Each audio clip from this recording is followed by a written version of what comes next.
Bonjour à tous. Est-ce que vous avez déjà vécu ce moment étrange où vous êtes en voiture et tout d'un coup vous vous rendez compte que vous avez parcouru toute une portion du trajet sans vraiment prêter attention à la route? J'ai peur en écrivant ça qu'il n'y avait que moi. Et vous étiez comme en pilotage automatique. Et c'est aussi parfois le cas dans notre vie spirituelle. On avance, mais sans vigilance, sans vraiment prêter attention à la route. Ce matin, on est dans la deuxième moitié de la lettre aux Éphésiens, là où Paul nous montre comment vivre en réponse à la grâce de Dieu. Et dans le texte de ce matin en particulier, il nous appelle à vivre remplis de l'Esprit dans un monde mauvais. Lisez avec moi le texte de ce matin en Éphésiens 5. On va lire les versets 15 à 21.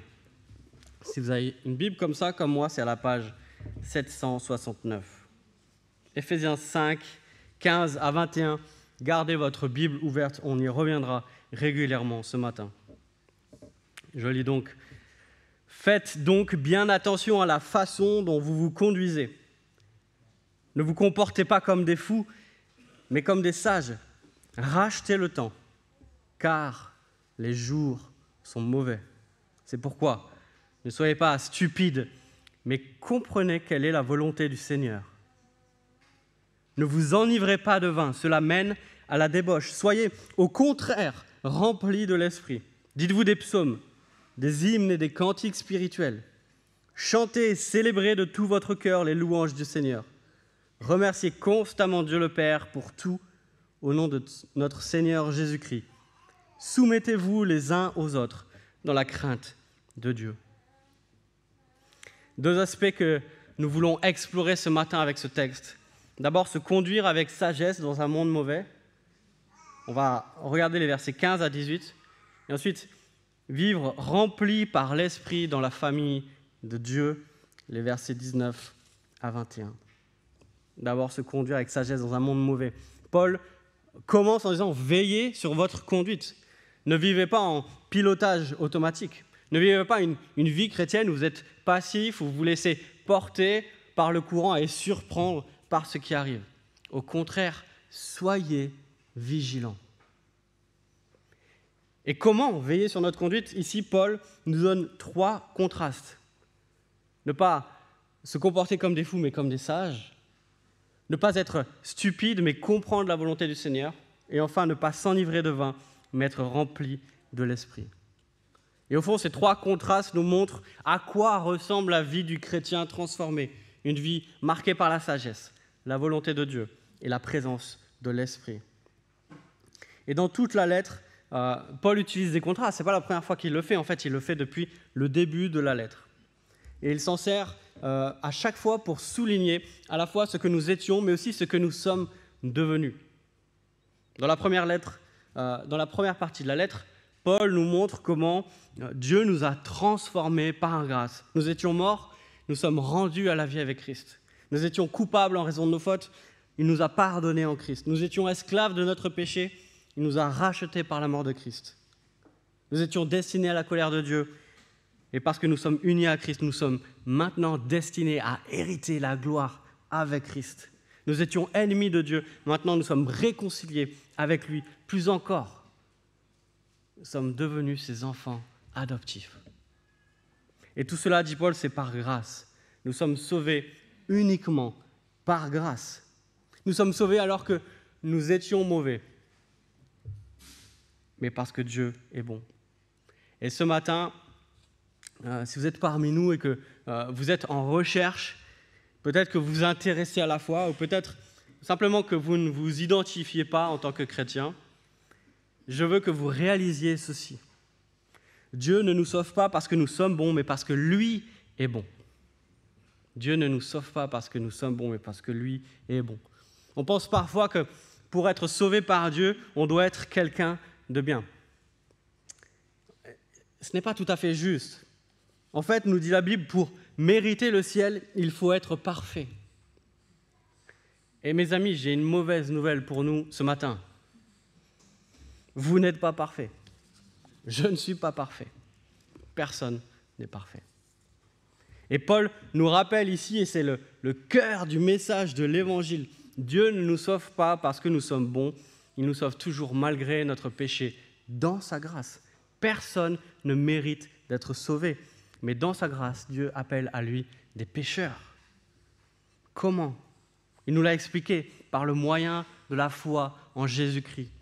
Dieu a envoyé son Fils, Jésus, pour être notre représentant, pour vivre une vie parfaite à notre place, et alors qu'il était innocent, pour prendre notre place et mourir sur la croix. Mais parce que lui était parfaitement juste, parce que lui ne méritait pas de mourir, Dieu l'a ressuscité d'entre les morts. Et il a mérité le ciel pour nous. Et il offre la vie éternelle à tous ceux qui se repentent de leurs péchés et qui se confient en lui pour leur salut. Voilà le message de la Bible. Voilà la bonne nouvelle que nous rappelle Paul ce matin. D'autres, à l'inverse, pourraient penser, et si on est sauvé par la foi seule, alors peu importe comment on vit.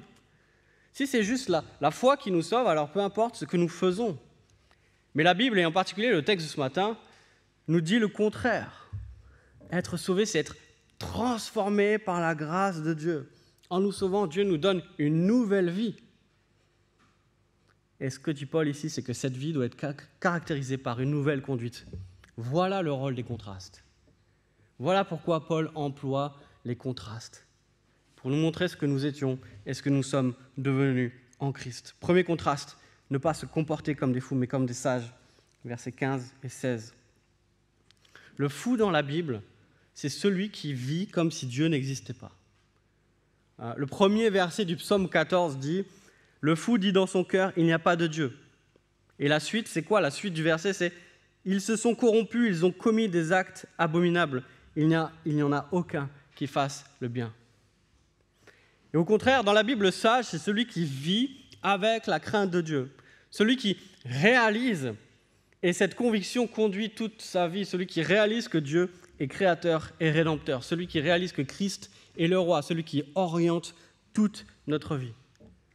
En somme, le sage, c'est celui qui prend Dieu au sérieux. Le fou, il fait ce qu'il veut, le sage cherche à faire ce que Dieu veut. Le fou vit pour lui-même, le sage vit pour Dieu. Le fou recherche le plaisir à tout prix, le sage veut faire ce qui est bon.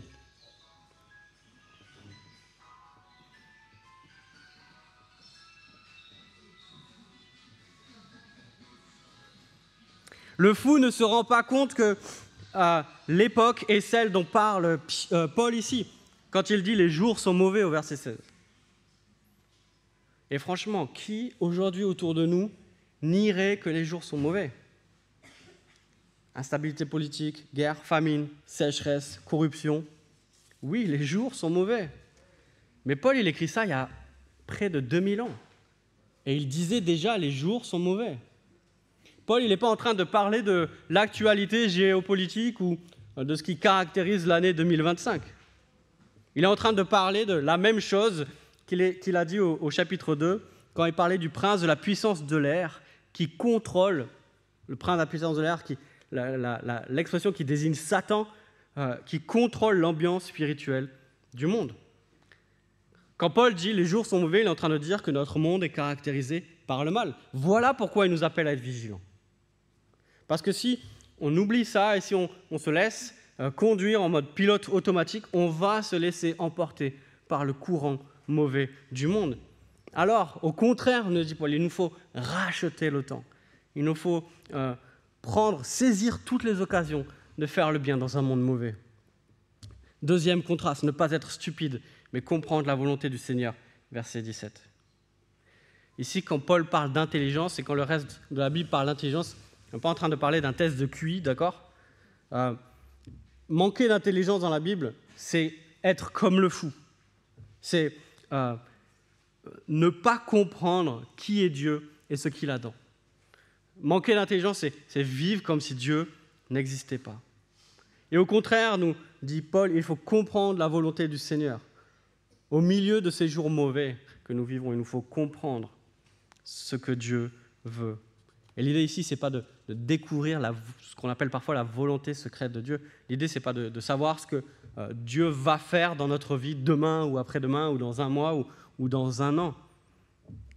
Ici, il est question de comprendre ce que Dieu veut pour nous, ce qu'il vise, ce qu'il attend de nous. Et ce n'est pas la première fois que Paul parle de sagesse, d'intelligence et même de volonté. On a un passage où il met tout ça ensemble. Au tout début de la lettre, au chapitre 1, je lis les versets 8 à 10.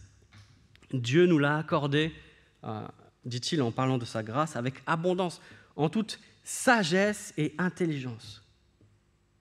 Il nous a fait connaître le mystère de sa volonté, conformément au projet bienveillant qu'il avait formé en Christ, pour le mettre à exécution lorsque le moment serait venu, à savoir tout réunir sous l'autorité du Messie, aussi bien ce qui est dans le ciel que ce qui est sur la terre.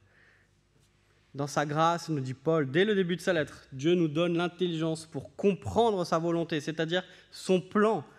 Et c'est quoi son plan ? C'est de soumettre tout l'univers à l'autorité du roi Jésus. Soumettre tout l'univers à l'autorité du roi Jésus. Paul le dit en d'autres termes, regardez le verset 10 du chapitre 5. Discerner ce qui est agréable au Seigneur. Voilà l'intelligence à laquelle Paul nous appelle. Discerner ce qui est agréable au Seigneur. Comprendre la volonté de Dieu, c'est comprendre ce que ça veut dire d'avoir Jésus comme roi. C'est comprendre ce que ça veut dire d'être dans le grand plan de Dieu, de participer au grand plan de Dieu et de faire partie de cet univers qui se soumet à Jésus le roi. Et parce que nous sommes dans les jours mauvais, nous sommes entourés d'une foule de distractions qui agissent comme des bruits qui nous empêchent d'entendre la voix de Dieu. Parce que nous vivons des jours mauvais, on est entourés d'une foule de tentations qui agissent comme des sirènes, qui nous appellent, qui veulent nous entraîner vers les écueils, nous faire sombrer dans le péché. Pour comprendre quelle est la volonté de Dieu au milieu de ces jours mauvais, nous avons besoin de discerner la voix de Dieu. C'est ce que nous faisons ce matin ensemble. C'est ce que nous faisons chaque semaine ensemble quand nous ouvrons la parole et que nous nous demandons qu'est-ce que Dieu nous dit ce matin ? Qu'est-ce que Dieu veut pour notre vie ? C'est ce que nous faisons à chaque fois que nous ouvrons la parole à plusieurs. C'est ce que nous faisons à chaque fois que nous ouvrons la parole seul. Se demander qu'est-ce que Dieu veut pour notre vie. Troisième contraste, ne pas s'enivrer de vin, mais être rempli de l'esprit, verset 18. C'est un peu bizarre que Paul parle d'un coup d'ivresse. On a l'impression que ça arrive un petit peu comme un cheveu sur la soupe. Je crois que Paul prend l'ivresse comme un exemple pour appuyer le fait, justement, ce gros contraste de toute la lettre, que notre vie doit être radicalement différente de ceux qui n'ont pas Christ comme Seigneur. Paul n'est pas en train de dire qu'il ne faut pas boire de vin, mais il condamne l'ivresse qui mène à la perte de contrôle et à la débauche, et non à une vie remplie de l'esprit, comme il dit dans le même verset. Au début du chapitre 5, regardez avec moi les versets 3 et 4. Il dit que l'immoralité sexuelle, l'impureté sous toutes ses formes, ou la soif de posséder, ne soit même pas mentionnée parmi vous, comme il convient à des saints. Qu'on n'entende pas de paroles grossières, de propos stupides ou équivoques, c'est inconvenant, mais plutôt des paroles de reconnaissance. Paul, il nous dit, noir sur blanc, il y a des choses qui conviennent à des saints, il y a des choses qui conviennent à qui nous sommes en tant que chrétiens, il y a des choses qui sont inconvenantes. Et Paul prend l'exemple de l'ivresse parce que c'est un exemple typique. Juste avant, il nous a dit « veillez sur notre conduite ». L'ivresse ne rend personne plus vigilant. Si quelqu'un vous dit « non, mais moi, de toute façon, je conduis mieux quand je suis ivre », ne le croyez pas. L'ivresse ne fait pas de nous un meilleur évangéliste ou un meilleur témoin. Personne ne s'est jamais dit dans une soirée « ah tiens, Jean-Yves ». Il n'y a pas de Jean-Yves ici. Jean-Yves, on dirait que Jean-Yves est ivre. Il est chrétien, allons lui poser des questions. Ça doit être le bon moment pour lui de parler de sa foi. Au contraire, l'ivresse, nous dit Paul, nous rend inconscients et stupides. L'ivresse nous rend un contre-témoignage. Pourquoi ? Parce que l'ivresse ne nous conduit pas à plus de sainteté, mais à la débauche. Soyez au contraire remplis de l'esprit, nous dit Paul, dans le même verset. Alors, on doit se demander, mais qu'est-ce qu'il veut dire par là ? Qu'est-ce que ça veut dire d'être rempli de l'esprit ? D'abord, la traduction n'est pas certaine dans le sens où on peut traduire également « soyez remplis par l'Esprit ». Et dans tous les cas, quelle que soit la traduction, le point de Paul ici, il est clair. Il dit que celui qui se laisse remplir de vin ne sera pas conduit par l'Esprit. Le vin mène à la débauche, l'Esprit nous conduit dans l'obéissance à Dieu. Alors, qu'est-ce que ça veut dire d'être rempli de l'Esprit ? On a dans l'Écriture plusieurs exemples de personnes qui ont été remplies de l'Esprit. Et la première mention, c'est dans le livre de l'Exode, où Betsalel, c'est celui que Dieu avait choisi pour construire et mener la construction du tabernacle. Et on lit que Dieu le remplit de son esprit pour le rendre capable de construire le tabernacle. Un petit peu plus loin, Josué, le successeur de Moïse, est rempli de l'esprit de sagesse pour conduire le peuple dans le pays promis. Dans les prophètes, Michée, nous est-il dit, est rempli de l'esprit de l'Éternel pour annoncer ses paroles à son peuple, et en particulier ses jugements. Dans le Nouveau Testament, Jean-Baptiste, au moment de la naissance de Jésus, on voit qu'il y a une activité particulière de l'Esprit. Jean-Baptiste est rempli du Saint-Esprit dans le ventre d'Élisabeth, sa mère, en vue de son ministère. Sa mère, Élisabeth, est elle aussi remplie du Saint-Esprit lorsque Marie, qui porte Jésus, la visite. Zacharie, le père de Jean-Baptiste, le mari d'Élisabeth, vous suivez ? Zacharie, Élisabeth, Jean-Baptiste, cousin Jésus. Zacharie est aussi rempli de l'Esprit pour prophétiser au moment de la naissance de son fils. Un peu plus loin, dans le début du livre des Actes, les 120 qui sont réunis sont remplis de l'Esprit et parlent des langues qu'ils n'ont pas apprises. Plus tard, Pierre est rempli du Saint-Esprit pour annoncer l'Évangile aux chefs religieux. Au même chapitre, les disciples sont remplis du Saint-Esprit pour annoncer la parole avec assurance. En Acte 9, Paul est rempli du Saint-Esprit avant de retrouver la vue. Et plus loin, il est rempli du Saint-Esprit quand il confronte Élymas, le magicien qui voulait détourner ceux qui se tournaient vers Christ. Il y aurait beaucoup à dire, mais ce qu'on peut dire pour résumer, c'est qu'on constate dans l'Ancien comme dans le Nouveau Testament que Dieu remplit de son esprit certaines personnes en vue d'accomplir une tâche spécifique. Et à chaque fois, cette tâche est liée avec sa révélation. Quand Dieu se révèle et conduit son peuple, il remplit ceux qui conduisent le peuple de son esprit pour les conduire dans sa volonté. Mais ici, je pense qu'il est préférable de comprendre « soyez remplis par l'esprit ». Pourquoi ? Parce que dans le reste de la lettre, on voit quelque chose qui revient encore, c'est que l'Église est remplie de Christ. L'Église est remplie de Christ, on lit ça au chapitre 1. Au chapitre 3, et vous l'avez vu dans la prière, Paul prie que les Éphésiens soient remplis de toute la plénitude de Dieu, Père, Fils et Saint-Esprit. Christ, au chapitre 4, est décrit comme celui qui remplit tout l'univers. Et la maturité chrétienne à laquelle Paul appelle tous les chrétiens, il nous dit c'est la stature parfaite de Christ. Et littéralement, on traduit à la mesure de la stature de la plénitude du Christ. Être mature, le but de notre vie, le but de notre marche chrétienne, nous dit Paul, c'est d'être rempli de Christ. Et bien sûr que c'est l'Esprit de Dieu qui nous remplit de Christ. D'ailleurs, on voit que dans le reste de l'Épître, l'Esprit est celui qui agit en nous. C'est celui qui nous applique les bénédictions acquises par Christ. Celui par qui nous devenons co-héritiers de Jésus. Celui qui fortifie notre foi en faisant grandir pour que Christ habite en nous. Celui qui renouvelle notre intelligence et qui nous revêt de Christ. L'Esprit nous remplit de Christ pour que nous lui ressemblions de plus en plus. Voilà ce que dit Paul ici. Il dit « Ne vous enivrez pas de vin, cela mène à la débauche, mais soyez remplis de Christ par l'Esprit pour lui ressembler de plus en plus. Ne ressemblez pas à ceux qui vivent sans Dieu, mais ressemblez au Fils de Dieu par son Esprit. » Il y a quelque chose qui est étrange, n'est-ce pas ? On lit « Soyez remplis par l'Esprit ». C'est un ordre, mais c'est un ordre à la voix passive. Et c'est très bizarre de donner un ordre « Sois rempli ». Ok. Mais on ne peut pas se remplir soi-même.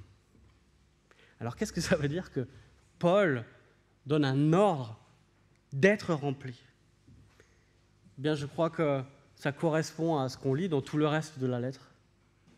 Ça correspond à toutes les prières que Paul adresse à Dieu, justement, que Dieu remplisse les Éphésiens, qu'il fasse grandir notre foi. Alors comment on peut obéir à cet ordre d'être rempli par l'Esprit? En priant, en adressant les mêmes prières à Dieu que Paul pour les Éphésiens. Seigneur, viens nous remplir de la plénitude de Christ. Viens nous faire comprendre les dimensions de son amour. Viens faire grandir en nous notre foi en notre Seigneur et en notre Sauveur pour que nous lui ressemblions davantage. Voilà comment nous sommes remplis de Christ. Et si la première partie nous montre ce que Dieu attend de nous, la deuxième nous montre justement ce que Dieu produit en nous par son Esprit. Oui, cette deuxième partie sera plus courte que la première. Deuxième partie, vivre rempli de l'Esprit dans la famille de Dieu, versets 19 à 21. Et juste après, soyez remplis par l'Esprit ou de l'Esprit, on a 5 verbes qui, dans la plupart de nos Bibles, sont à l'impératif. Mais en réalité, ce sont des participes. Et dans certaines traductions, si vous avez une Bible Darby, qui est une traduction un peu plus littérale, eh bien on lit « Soyez remplis par l'Esprit en disant, en chantant, en célébrant, en remerciant, en vous soumettant. » Et en fait, la deuxième partie, ces verbes, ces participes, nous décrivent à quoi ressemble celui qui est rempli par l'Esprit. Et j'aimerais voir 3 choses avec vous. Celui qui est rempli par l'Esprit, c'est quelqu'un qui loue Dieu et qui édifie les autres. Regardez la manière, verset 19, dont l'Esprit, quand il nous remplit, nous pousse à se dire des psaumes, des hymnes et des cantiques spirituels. Alors, si vous savez vraiment la distinction entre ces 3 termes, on peut en discuter. Je crois avec la plupart des commentateurs que c'est compliqué de définir avec précision les accents différents. Mais je crois que c'est un peu la même idée qu'on trouve en Colossiens 3,16, une autre lettre que Paul a écrite à des chrétiens. Il dit que la parole de Christ habite en vous, même idée, dans toute sa richesse. Instruisez-vous et avertissez-vous les uns les autres en toute sagesse par des psaumes, des hymnes, des cantiques spirituels, les mêmes mots. Chantez pour le Seigneur de tout votre cœur sous l'inspiration de la grâce. 2 choses à noter. D'abord, chanter, c'est s'instruire et s'avertir. Quand on chante à Dieu, c'est la deuxième partie du verset, mais aussi on se dit les vérités de la Bible les uns aux autres. Et c'est pour ça que c'est important de s'entendre les uns les autres. Parce que quand on chante, on est en train non seulement de s'adresser à Dieu, mais aussi de se rappeler ensemble ce que nous croyons. Quand j'entends les autres chanter, et d'ailleurs peu importe la manière dont ils chantent, n'est-ce pas? Le contenu de ce qu'ils chantent m'encourage par des vérités bibliques qui m'édifient. Deuxième dimension, après la dimension horizontale, Paul parle de la dimension verticale. C'est bien sûr à Dieu que nous nous adressons, c'est Dieu que nous louons. C'est à lui que nous disons notre reconnaissance, notre joie de lui appartenir. En chantant, on dit à Dieu ce qu'on pense de lui. Et c'est pour ça que nous voulons être édifiés les uns les autres par des choses qui correspondent à la vérité, qui correspondent à ce que Dieu est. Quand on chante à Dieu, on est en train de dire ce que nous croyons à propos de lui. Si vous voulez connaître la théologie d'une église, regardez sa confession de foi, mais regardez aussi son recueil de chants. En lisant ce qu'une église chante, nous savons à quoi elle croit.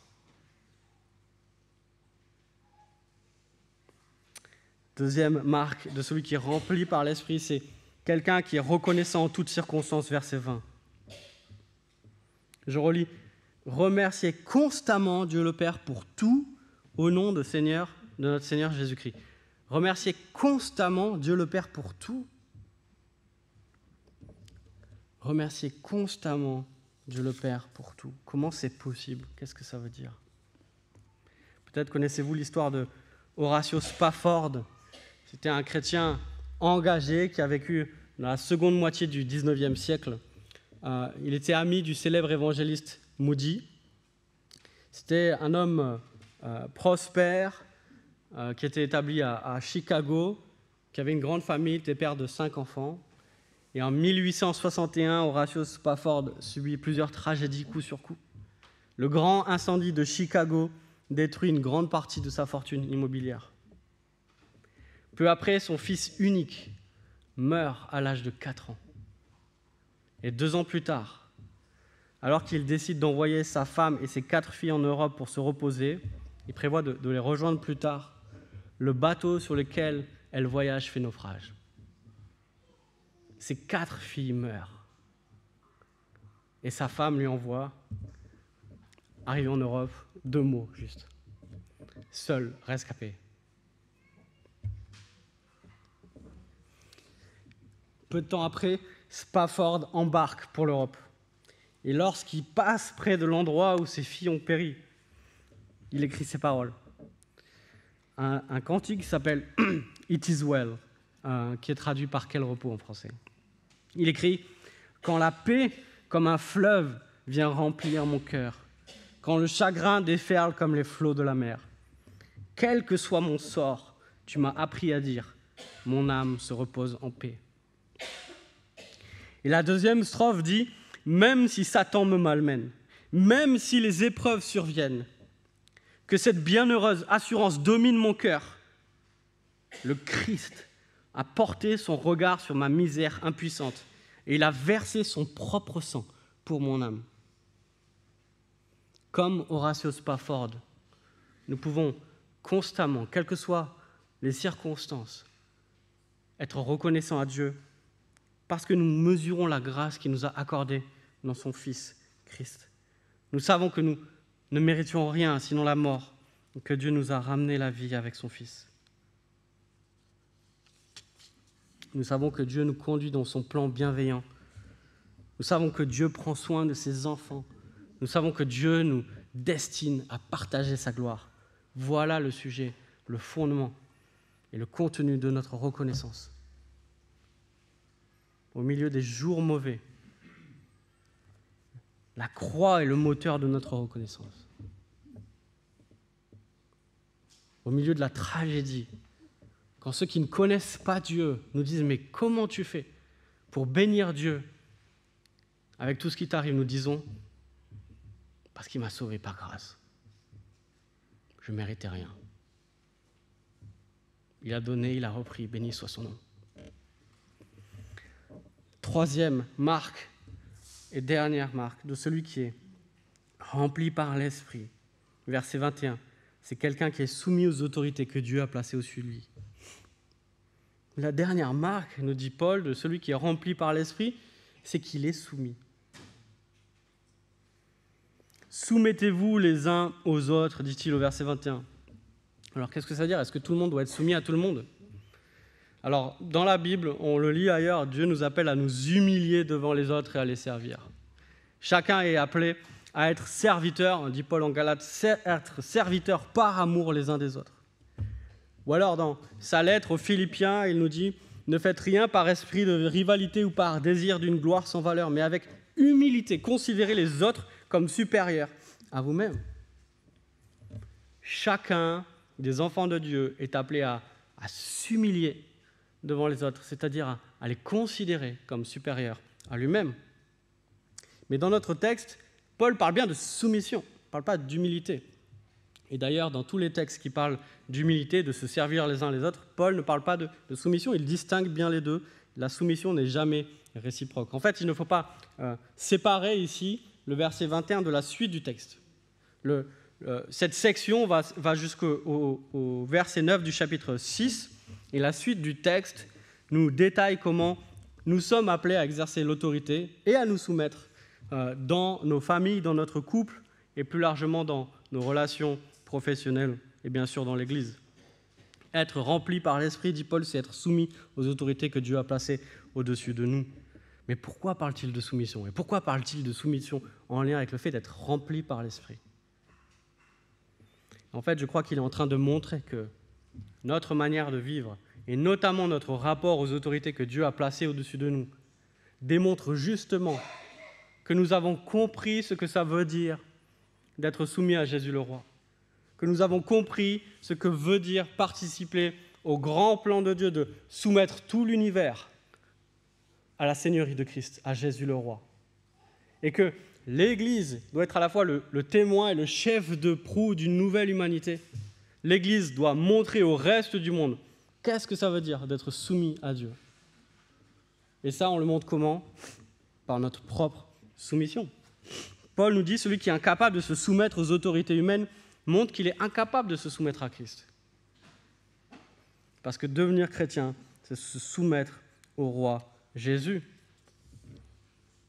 Et Paul nous dit que nous nous soumettons dans la crainte de Dieu. C'est parce que nous craignons Dieu que nous nous soumettons aux hommes à qui nous devons nous soumettre.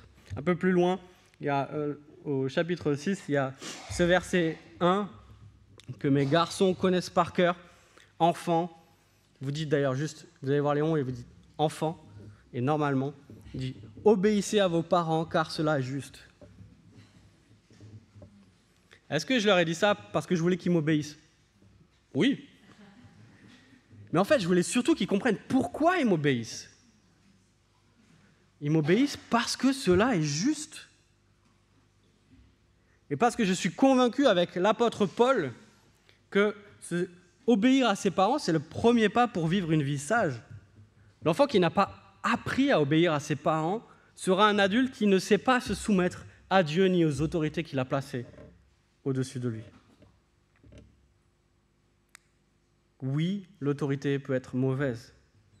C'est terrible quand on voit, et la Bible le condamne fermement et sans ambiguïté. C'est terrible de voir quand on voit ce que Dieu a placé en position d'autorité et user de cette autorité pour détruire au lieu d'édifier, pour rabaisser au lieu de bénir, pour casser au lieu d'encourager.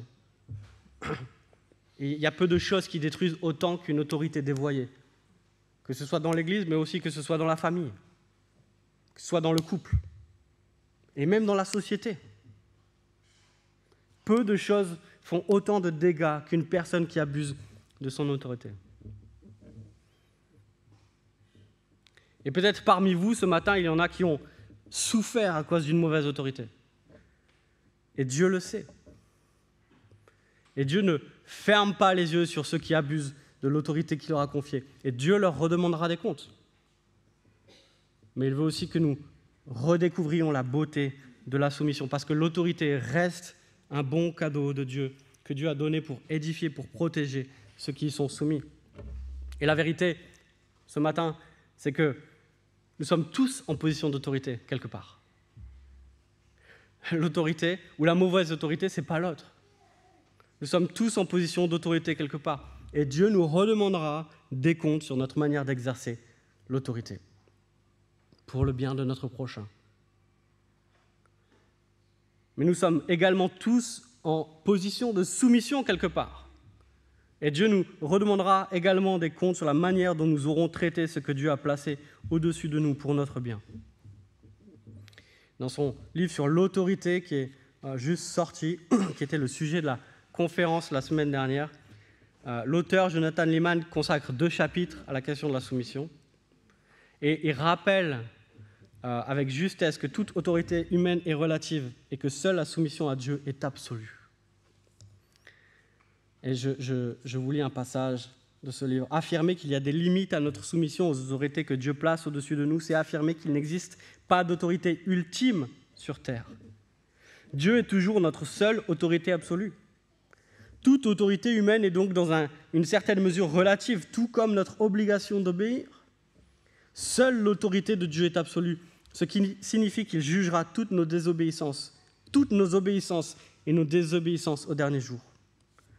Au sujet de certaines de nos décisions, il nous dira « vous auriez dû obéir ». Pour d'autres, il dira « vous auriez dû désobéir ». Et pour d'autres encore, il dira « vous aviez la liberté de désobéir, mais il aurait été sage de ne pas le faire ». Son jugement ultime est toujours la norme ultime. Et pourquoi Paul parle de la soumission ici, quand il parle d'être rempli par l'Esprit ? Parce que nous ne pouvons pas nous soumettre si ce n'est par l'Esprit de Dieu. Notre péché nous pousse à nous rebeller. Le premier péché fut un acte de rébellion, et c'est le cas de tous les péchés qui ont suivi ils sont toujours un acte de rébellion. Et la seule chose contre laquelle nous devrions nous rebeller, nous dit la Bible, c'est le péché et l'injustice. Mais l'Esprit de Dieu qui nous conduit dans la crainte de Dieu nous aide à reconnaître la bonté et la beauté de se soumettre aux autorités légitimes, celles que Dieu a instaurées pour notre bien. Je conclus. Les jours sont mauvais, nous dit Paul. Et réaliser cela nous invite à briller par une conduite sage au milieu des ténèbres en étant conduits par l'Esprit. En 1722, alors qu'il a 19 ans, aujourd'hui il passerait peut-être son bac, Jonathan Edwards écrit 70 résolutions par lesquelles il entend conduire sa vie. Et je vous lis la résolution 43 qu'il écrit à 19 ans. Résolu, dès aujourd'hui et jusqu'à ma mort, de ne pas agir comme si je m'appartenais, mais comme appartenant entièrement à Dieu et de vivre d'une manière conforme à cette vérité. Frères et sœurs, nous appartenons à Dieu, corps et âme. Par son esprit, il nous rendra capables de vivre d'une manière digne de l'appel qu'il nous a adressé pour sa gloire. Je prie.